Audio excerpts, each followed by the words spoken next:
Working. It's been just long enough that I don't entirely remember how to do everything, but it looks like it's working great. Okay, welcome back to Signum Academy. Oh, my cat's here. Well, I don't want you to drink my water. He likes to drink my water. And I'm Wesley, and I think it's working in all the places it should be. Um, this is our final piece of the EarthBound series that we're going to look at in the coming half hour or so. We will conclude Mother 3 at long last. Happy President's Day to everybody in America. And we're heading to the big city. I think this is where we left off, so let's pick up here. Right, we've pulled all 7 of the 7 needles that are keeping the dragon asleep. And a chauffeur pulls up to invite us to the greatest city in the world, New Pork City. And this limousine is not any ordinary limousine. Where Master Porky is concerned, there is no. So what will you do? Get inside, won't you? Alright, so we're not really being invited so much as we're being forced to go in the giant limousine, which not entirely clear how it got here to the top of the mountain, but the chauffeur very politely opens the door for us, and in we go. All right, let's jump ahead a bit. Oh no, I clicked something else, so it's gonna do something else. Now, if we were curious about how the limousine got here, it's about to be explained. This is, of course, a flying limousine. Because in the future, everyone has flying cars. We know this. Common knowledge. All right. The inside of the limousine is spacious. There's a karaoke stage. We're not allowed on it.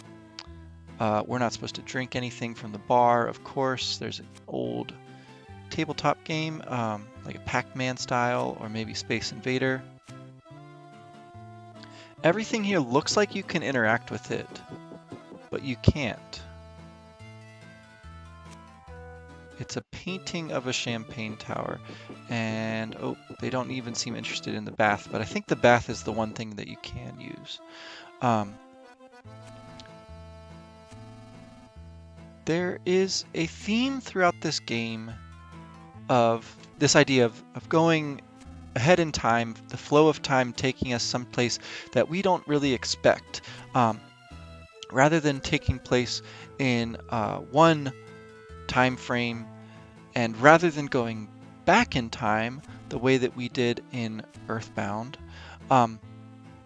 this third version of the Mother series has us jump forward in time to a not so distant future where our characters are more grown up, where some changes have taken place in the world around us, and there is a much stronger emphasis in this game on the systems, the structures, the kinds of things that overpower individuals that we can't really control.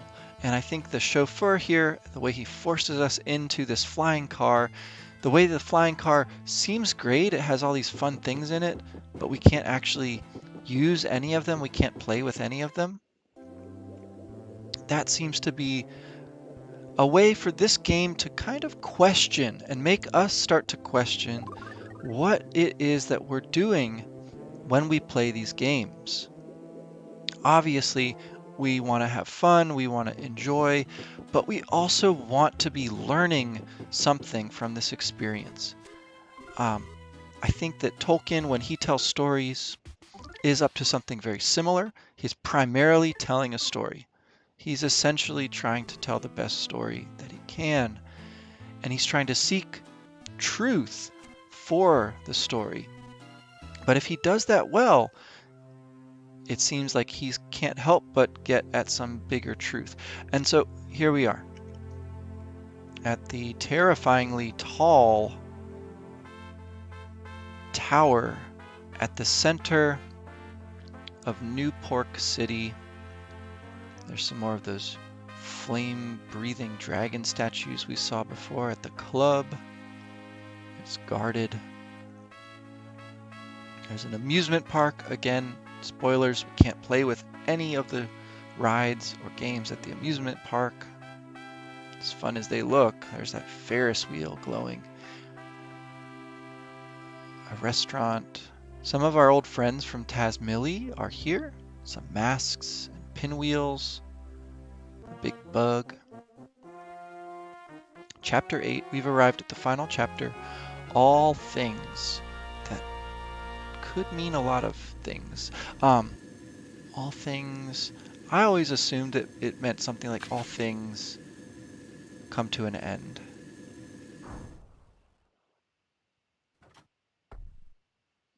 Because this is a very conclusive final chapter as video games go. There's not much room for a sequel here. So, here we are.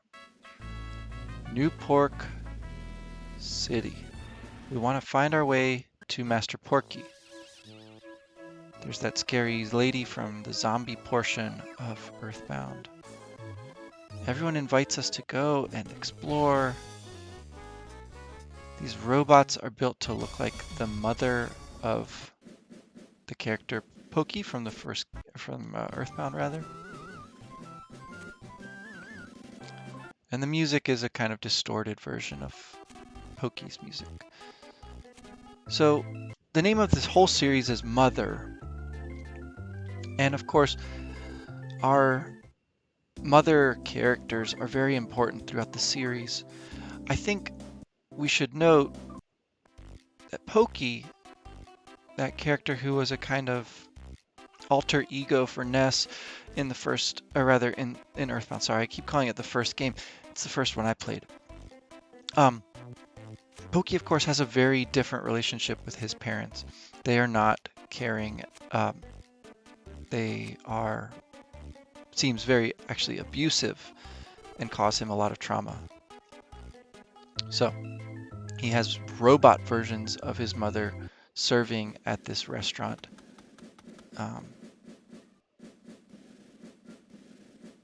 That is, of course, we would never buy anything at that restaurant, I think. Here's the three amigos from the desert. And let's skip ahead just a bit here. Again, a broken slot machine. The idea, everything here is broken. There is a arcade, and in the arcade there is a show being played, a theater, that shows images from EarthBound up on the screen. And it's like a slideshow version. It's not a continuous movie. But there's some kind of attempt here, it seems like, for Porky, as he's known in this game, to look back on, to enjoy, to experience what happened to him in that other game that he seems very conscious of. So as we're trying to get this thing to progress a little bit, let's move it along here. There's a stink bug that runs away. It takes Boney with it. Our dog has run after the stink bug, and there's a hole in the speaker that suggests, hey, maybe we can go find the stink bug through there. Of course, we can't fit through the hole. It's not a movie-loving boy named Toto. I don't know what reference that might be. Yeah, we're the kind of person that has to sneak behind everything. We're told that our leader is locked down below, so we can't get to it this way. There goes Boney, chasing the stink bug. Can't reach it through there. Boney can fit, but we can't, so we gotta find another way down. Here we go. In the arcade, there's a suspicious bit of floor that we can go and check on. Again, we can't play any of these machines. We just lose. All right, there we go.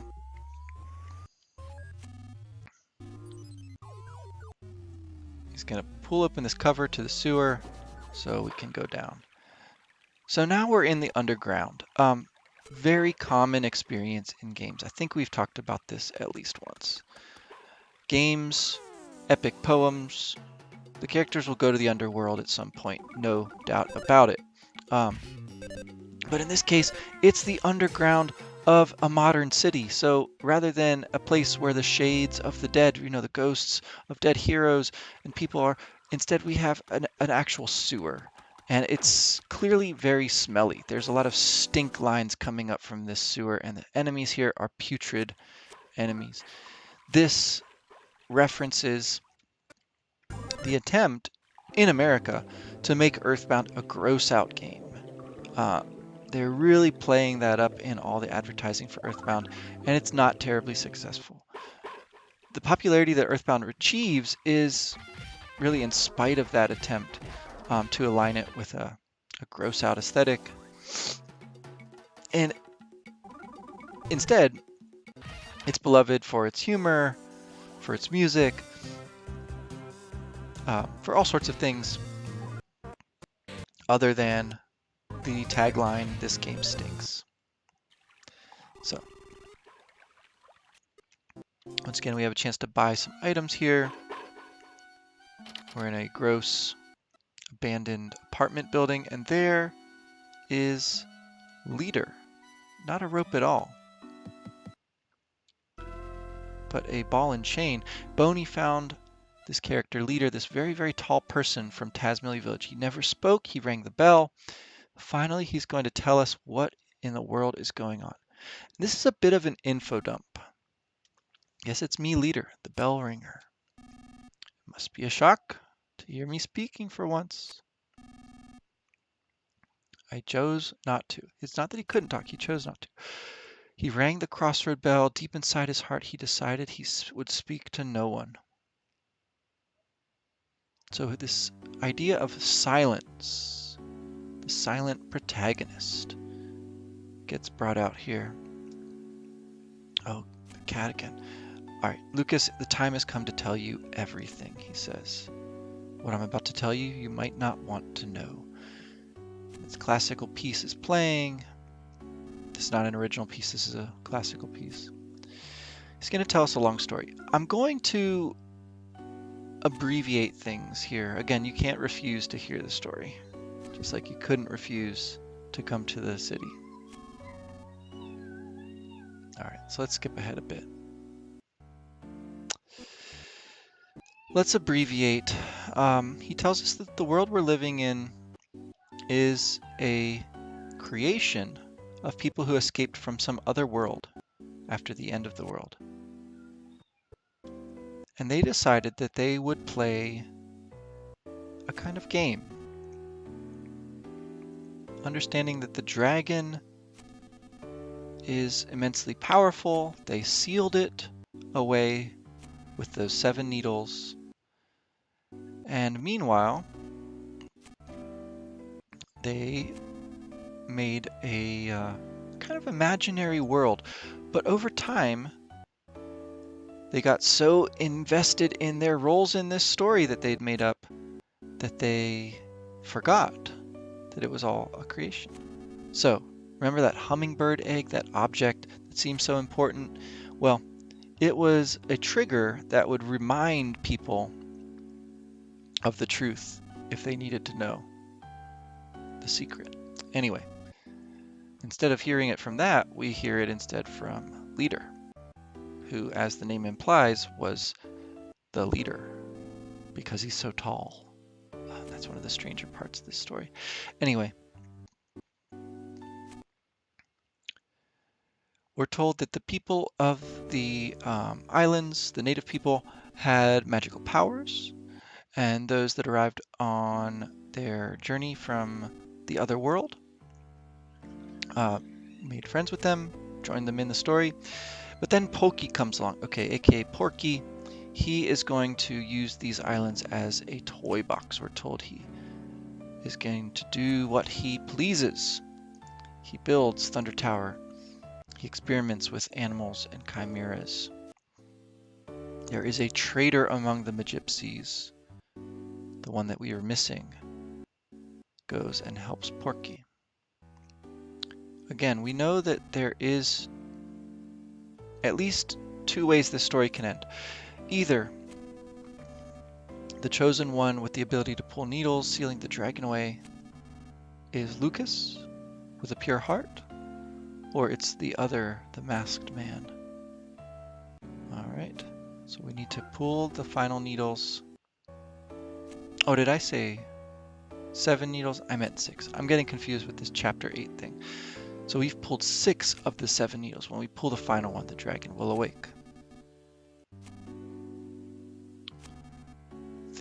All things may come to an end, or new and bountiful things may begin. Wouldn't you like to help that happen? So there's the title of the chapter. All things may come to an end. All right.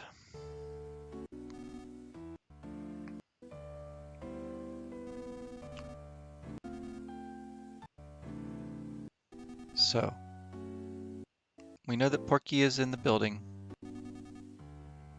The stink bug will remember everything. Stink bug joins us with its memory of everything that was just said. And we're all set to tackle the final chapter of this game. Okay, let's skip ahead a bit because we're going to do a little bit of battle in here. Against none other than Miracle Facade. So yet another fight against this terrifying amount of trumpets coming out of his nose at this point. And he can use some pretty powerful attacks. His heart is full of hatred as we break down all of his attachments. He's a bit like Darth Vader, isn't he? He's got some metallic parts. He's healing himself. Finally, he falls into the sewer. The interpreter goes away. And that's that. Mini boss down. All right. There's still some more people playing at the game. There is a way that we can tackle an optional boss here and fight this Porky statue.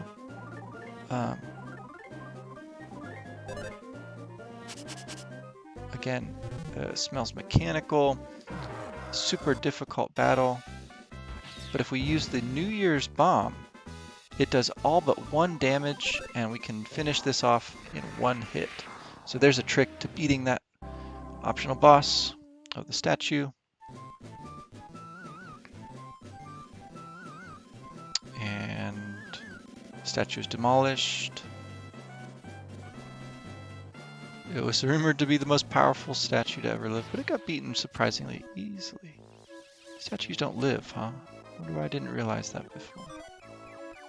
And as a prize, you get Trivia Card 4, the final Trivia card, for whatever that's worth.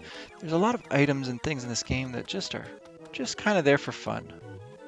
All right, so let's use the vending machine. Let's get prepared to go into the tower. There's a concert.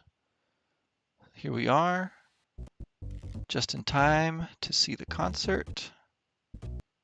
There's that strong pig soldier again. And who of all people is playing in the concert but our old friends? I want to call them the Runaway Five. I know that's not their name. The DMCM? I can't remember their name. Anyway. Lucky, aka Duster, is going to play one last show with the band. There they are, the DCMC. So.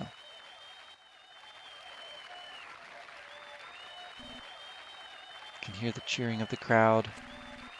This may be the last time you'll ever get to hear us play.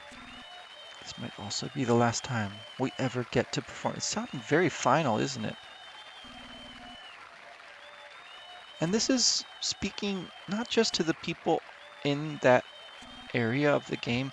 I think it's speaking directly to us. Again, leader says everyone is supporting you. He means us too. They're going to do this thing nonstop. Let's do it. Yeah, um, we are supposed to be remembering all of the music from these games, all of the times that there were these performances on stage, and from the original Mother um, to EarthBound with the Runaway Five, um, to now the DCMC here in Mother 3. So they play a version of the theme song. While that's playing, I'm just going to check and see if anyone's put anything in the chat by chance. Turn that up for you.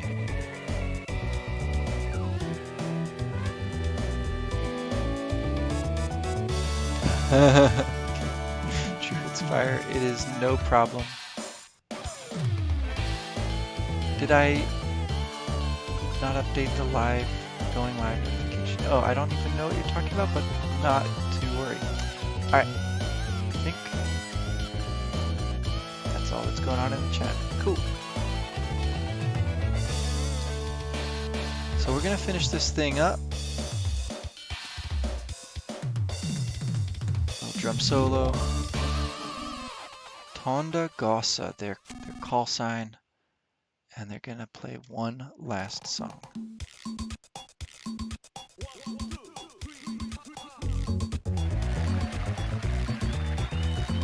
With Lucky on the bass.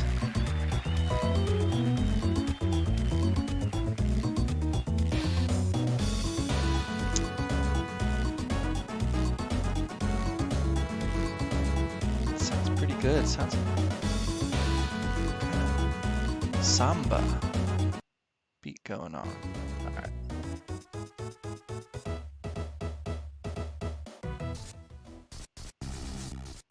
But then the power goes out. What is going on? Somebody tried to stop the show. Stopping the concert by force? Hey, can't be having that. Porky tells us to go up the elevator because he's waiting on the 100th floor.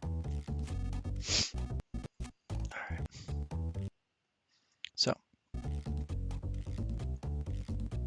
one final encounter with the big pork soldier. And they started holding hands at last, those two who were watching each other from across the beach. So as you ride the elevator, every time you get to a new place, it tells you, oh, this is the 100th floor. And it's never true. So there's a series of floors that we have to go through, kind of swamp level, a kind of hall of toilets, just toilet after toilet. And if you check the wrong one, you will find that red chimera. Oh, and these guys can hit you with Starstorm if you're not careful. So, just kind of free experience points at this stage of the game. So let's move along here. Ooh. Never mind me, I'm fine here, so please go away. Let's go ahead. All right, so then we come to some floors that are still under construction. Porky is annoyed that we're taking so long, but he's the one who keeps us stopping us at the floor that it's not the 100th floor. All right, so the under construction floors and then the laboratory floor. This is familiar territory. Things in vats, mecha lions attacking. We know this chimera from the mini boss fight before. And this is indeed the final floor with real enemies on it. Eventually we come to a place where all these people are in these pods. And they say creepy things.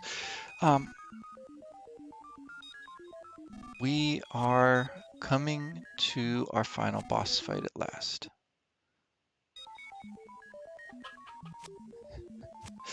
Oh. Their minds are being brainwashed here to like what's happening to them. It's very unsettling. Makes you wonder what's happening to our minds as we play these games. So the frog will let you save, but then there's another frog just in case you missed that one. Wouldn't want to be stuck. All right. The host, who looks an awful lot like the chauffeur, oh, it just changed his hat, that's what it was, is going to have some game show time for us. Now this is a little bit tedious, but we have to just lose these games by slight amounts so that Porky feels like he's being challenged but not actually losing. Yet another one of his terrifying creations is going to attack.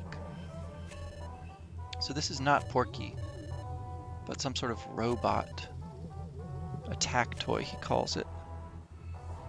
The natural killer cyborg is his bodyguard. And this battle's pretty scary.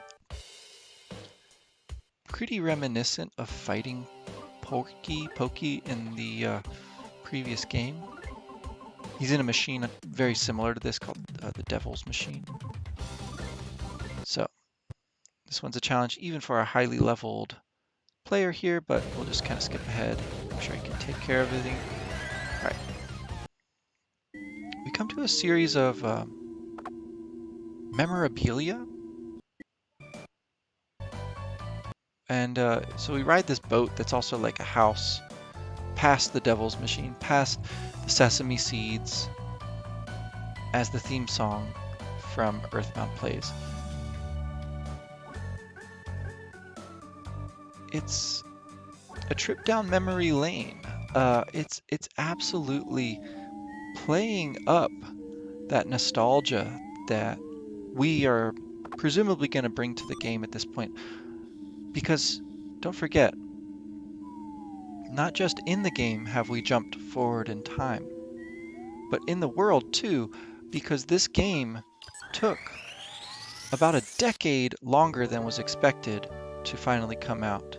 So everyone who did play EarthBound is considerably older by the time they're playing Mother 3.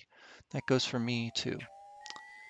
You have to bear that in mind if you're playing it as a kid now. So we're dropped down to face some more pokey robots. These ones blow up on us and deal damage back to us. The more we hit them, the more they hit us. And finally, we're rescued by the DCMC. And Flint is here too. Wes is here. Other people from the village have arrived to support us in person against Porky himself. So the true Porky finally is going to emerge. He's in a kind of bed. He has a cough. He's incredibly ancient. He tells us we resorted to blanking our memories, where we would not repeat the mistakes of the past. But no matter how much you change the rules, no matter how much you refuse to admit defeat, in the end, the creatures known as people will always sign their own death warrant by acting out of stupidity and evil, and then mankind will be gone for good. So he wanted us to follow his visionary, selfish desires and ask why we struggle to cling to life with our puny bodies, pitiable minds, or hearts. He tells us the power of power will be his, the world and everything in it. He'll end it all. And he's laughing his evil laugh. Then he starts coughing. Now he's not going to hold back. It's pretty scary.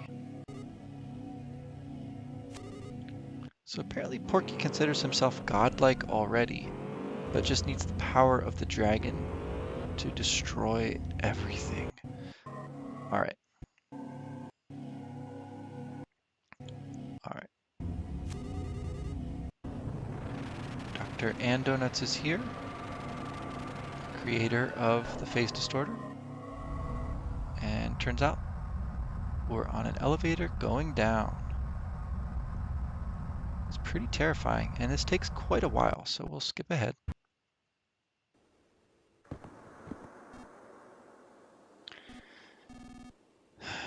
Flint is concerned.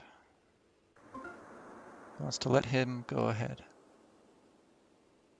So he tells us again, don't ask why.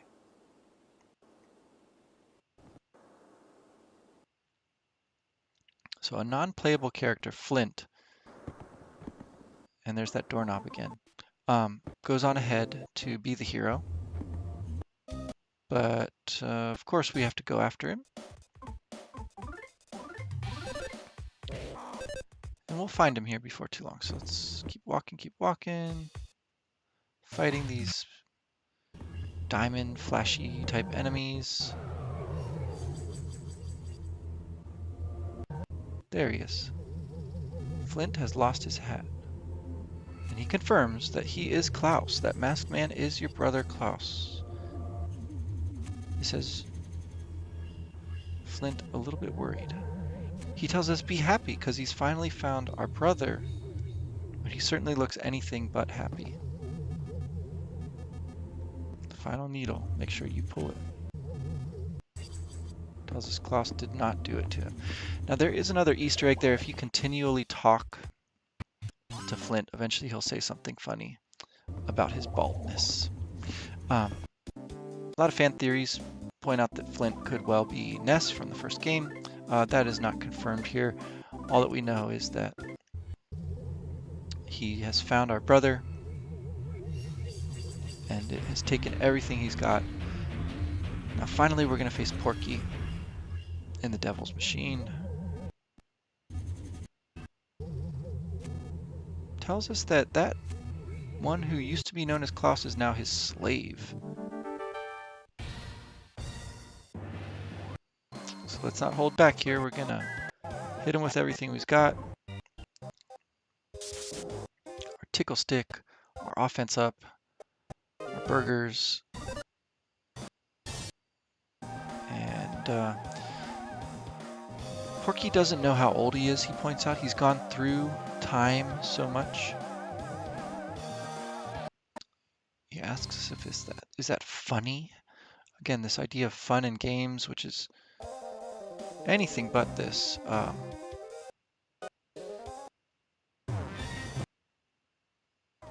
the battle concludes with him going into a totally safe capsule, the absolutely safe capsule. And once he goes in, we can't interact with him in any way. And he can't get out. Dr. Andonuts explains that we're at a stalemate. It is an absolutely safe capsule, he says, but once you enter it, you can never exit it. I think this is a commentary, again, on the sort of thing that might happen if you played these games and weren't reflecting on what was going on. If you put yourself in this absolutely safe environment of playing this game, whatever game it is, it doesn't have to be this particular game, you know, then in some way you are not interacting with the world. You're not saving the world by any stretch. You've, in a way, retreated from the world. You've stepped out of all responsibility. You can't be a hero. You really can't even be a villain anymore. You're just sort of there. And so, we're going to give Lucas all of our items that will auto revive him. We're going to heal up to our max health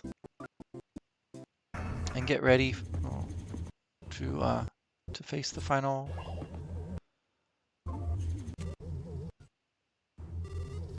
frog. Final frog is there, and the final hot spring. The final path in this dark underworld, beneath the underworld of the sewers, the dragon's lair. And there he is, the masked man, at last. Now, this is quite a moving episode here. I don't want to spoil it entirely. I think we've known all along who the masked man is. It's not a surprise. Now, what is a surprise is just how determined he is to fight against us, we might expect that he will remember who he is. We might hope that that's what's going to happen here. And our player here knows that this is a battle we can't win, so he's just guarding. You can't attack him. You can't revive your teammates.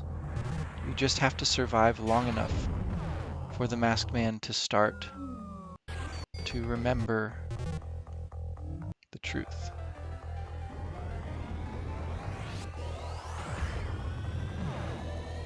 Because he uses powerful psi attacks. But then, a voice interrupting the battle. I promise, we're almost at the end here. Lucas, the voice says. And it's in that kind of script that comes from Itoy himself, the game developer, but this is not his voice. The music tells us this is someone else. And it tells us who that other person is. From somewhere, you heard someone call your name. In each of the other games, you are helped by mysterious forces, but in this one, you can't even do a single thing to call upon that force. In the other games, you could sing the song, you could pray. That's how you had to finalize EarthBound. You had to get everyone in the world to respond to your calls for help. In this game, it comes all by itself. She calls Lucas, she calls Klaus, and again, we should know who that voice is already. It was Hinawa's voice. That is the voice of your mother. It failed to reach the masked man, but we can see that the writing's on the wall here. If we continue to survive long enough, that voice is going to tell Klaus who he truly is. Klaus, stop this. You aren't Porky's robot. You're our son. There's a kind of distortion here because it's getting through to him little by little. Lucas, look out. Klaus, please remember I've been looking for you. So at that point, Flint jumps in, takes damage, major damage, we're told. Flint couldn't stand up. So Flint tries to get involved and is knocked out because he's not wearing the Franklin badge. No, he's given it to you at this point. And that's how Lucas survives, of course. By facing this other version of himself, wearing the badge. Again, the mother's voice comes and says, Klaus, you and Lucas are brothers. Part of what makes this so powerful when you play this for yourself is just how long this sequence takes. You have to survive so many rounds of battle before Klaus will actually respond to the voice. So let's skip ahead a bit. Please remember. And then a memory comes in. Same format as the memories from EarthBound, this black and white photograph style, with this time with a sunflower, of course, and 2 cribs instead of just 1. The parents speaking to one another over the infants, thinking about what their life might hold. And if you do think about it, when you play your video games, of course, your parents are watching, right? They might not know everything that's going on in the game. They might not be able to play the game as well as you do. But of course, they're concerned and they're interested in what's going on with you. That idea of the parents being there to watch over is embedded in this final sequence. And ultimately, of course, they can't control the children. The children are going to grow up however they will be. It's not in the parents' control. But the parents can have hope, and they can try their best to guide the children, teach them. and raise them correctly. And so this is, in a way, not really a game for kids anymore. I think this is just as much a game for parents. And the idea that the mother's love can somehow reach Lucas and Klaus. Klaus's attacks start becoming much weaker. He gazes at Lucas.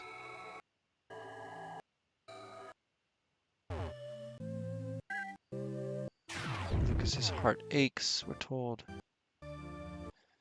All you can do is take damage at this point. Blow after blow. Klaus, Klaus, Klaus, come to your mother. You must be so exhausted. Come here, Klaus. Because that, in a way, isn't Klaus anymore. He's suffered so much. He looks around as if searching for something, and now the music plays continually and overtakes the battle music. At last, everything fades away. The helmet comes off. And we've known all along who he was, but somehow seeing him face to face is very powerful here. The masked man removed his mask. His face looked just like Lucas. Again, that idea that there's a mirror image and that what's happening here is not just us looking at the game, but the game looking back at us, asking us to look back at ourselves. And the final lightning strike is reflected back against him. In a way, he is allowing us to win the battle without having to do anything. Takes mortal damage there.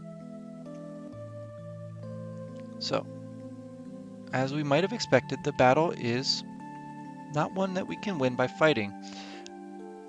But I think just how powerless we are still comes as a surprise to the player here. The narration continues. Lucas ran toward him, Klaus embraced Lucas, and we aren't seeing any of this, we're just getting it as a story. Remember, that's what everyone came to this world seeking. Lucas remembered Klaus's smell. What a detail. Everyone came to this world seeking a new story, a story that they could tell and forget the reality of the world they'd left, the world that had ended. But of course, all things may come to an end. And so, Klaus speaks, I'm sorry it turned out like this. I'm really happy you could be with me just before the end. Thanks. He apologizes to his dad. He's going to where Mom is now and hopes we'll meet again someday. In fact, he's sure we'll meet again. Klaus gave his final breath. And so, we can pull the final needle. There's forgiveness at the very end.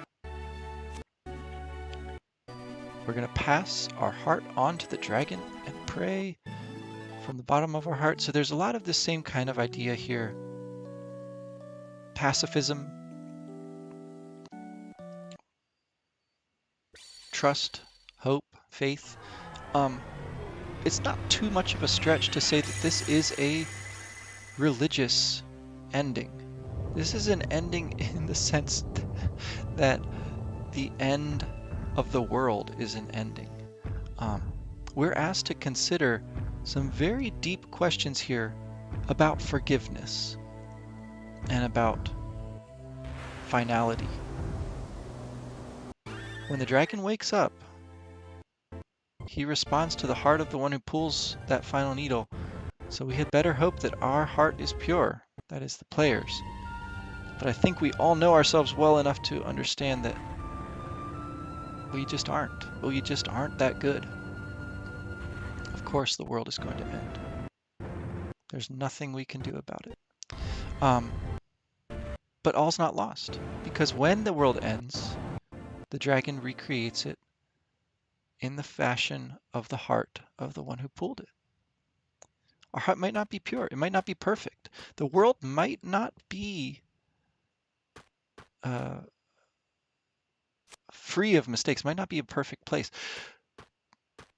but we're going to go on all the same. We're going to do our best. It's a miracle, it says. It's a real miracle. Everyone seems all right. As you move around the end question mark, there's more narration, there's more voices, the voices of all the players. This resounding chorus comes in just when we thought all was lost. And they know the player's name, whatever the name of the player is. They talk to you. They thank you for playing through the game. They say, I did have faith. I felt a kind of fear. But as you can see, everybody is just fine. And they're crying. And they're all talking as if you're face to face with them. Um, Eventually the credits will roll. Skip ahead a bit. After we recognize a lot of the characters from their voices, we do eventually get to see them here. They ask, what's the world out there like? You know, there's this connection that you form by playing these games, whether you play them alone, with friends. Um,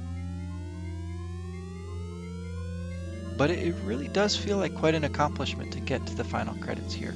So, as if it were a film or a play, we see the cast of characters. Everybody was playing roles the entire time. They were unconscious of it because they'd all forgotten. But as you play through the game, you begin to bring back those memories, and everyone knows here. You understand that they all, in some sense, are at last aware of all that they've done, all that they've lost, and all that they've gained from it too. The Mr. Saturn's leader, the tall, well, leader, the rope snake. And they're all there. The Tragos, the Magypsies, Facade, who turned out to be the final Magypsy, I think we can pretty safely say. Um, Porky himself, in both his forms. The Masked Man, who's also Klaus. And then your family, including Lucas.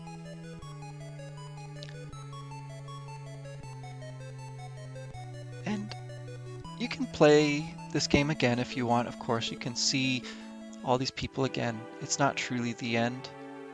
But to date, there's been no sequels to Mother 3. It's the end of the Mother series. So let's leave it there for now. There's credits that play now, the staff credits. They show scenes. I'm sorry, I'm skipping ahead. But I do want to just show us the final image here. Remember, the game opens with the Mother 3 logo, metallic, with a bit of wood sticking out. At the end, it's fully nature that's overcome. And so it's a very hopeful message, I think, ultimately, that we get from this game. I hope you've enjoyed playing through it. And I hope that you've enjoyed thinking about it with us here at Signum Academy. Now, I do want to say we've got some news before we go tonight. There is a very good chance that you'll have heard of our space program by now. But if you haven't, space is a lot like doing one of these sessions, only you have other people there live to speak to on camera in a call, and you can take these classes on all sorts of subjects, not just video games, but video games is one of them. And our goal is to actually bring our space program and our Signum Academy programs a little bit closer together, because we want to make sure that there are classes and programs for all ages here at Signum. So we're working on kind of revamping our materials, just as far as I know, I'll keep doing these sessions on Twitch. Um, but there are other ways you can engage here. So check us out, either our space programs or our other Academy clubs and activities that we have going on. I'll sign off now. It's been a really long session. Thanks for your attention, anyone who's watching this. Um, we are going to leap next time into not an official sequel to EarthBound, but in some ways a spiritual sequel, Undertale. So I'll find a good playthrough, or maybe I'll figure out my technology enough to be able to play through myself. And we'll see if we can't get a few more people to join us in the chat here. So take care. Thanks again. See you in March.